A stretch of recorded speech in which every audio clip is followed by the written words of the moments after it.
We were here, I think it's 15 years ago this summer, during the first time that this was done at the Frick.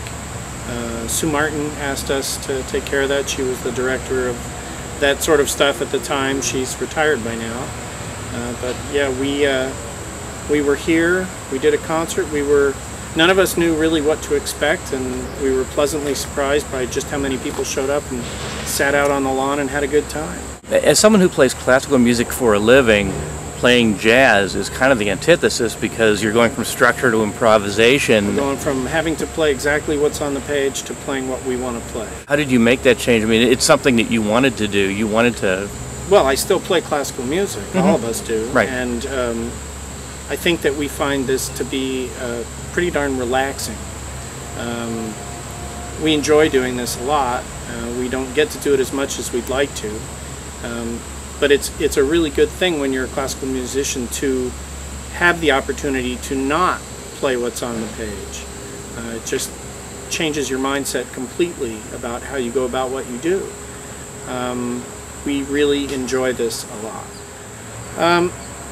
I actually would say that it hasn't changed a lot. It's that it's become bigger.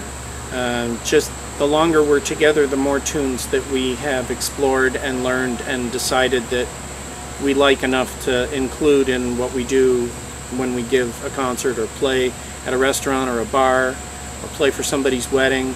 We're constantly evolving the list of songs that we learn.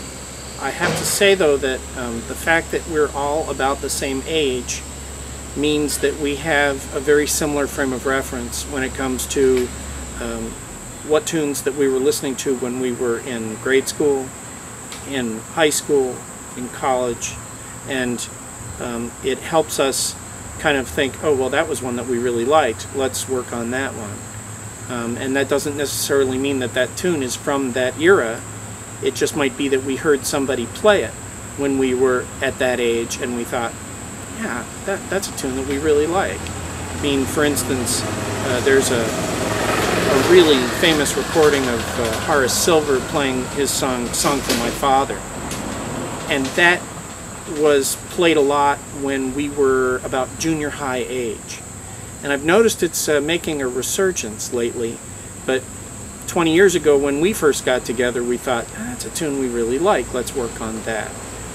We play tunes enough that they become our tunes in that we start doing things to them and they're not the way that they originally showed up. A good example of that is My Favorite Things, from The Sound of Music. It's a waltz, but we don't do it as a waltz. We do it in 5. So it sounds a little bit like a cross between Take 5 and a waltz. And it's not that we started playing it that way originally. Originally we just started playing it the way we'd heard it. But the more that we did it, something kind of, hit us, and we thought we could do something different with this tune, and we started developing it. Yeah, I think most of the things on our list are things that we play all the time. We do have holiday stuff that we have played for holiday parties. I remember one time we played a holiday party. It might have been one of the first ones that we played. We were at some fancy country club. Some big corporation had asked us to play their Christmas party. And we spent the entire first hour playing variations of Christmas carols. And Andy and Don turned to me afterwards and said, how do you know all those? You're Jewish. And I said, I grew up in the United States. We all know these tunes, They were ingrained from elementary school.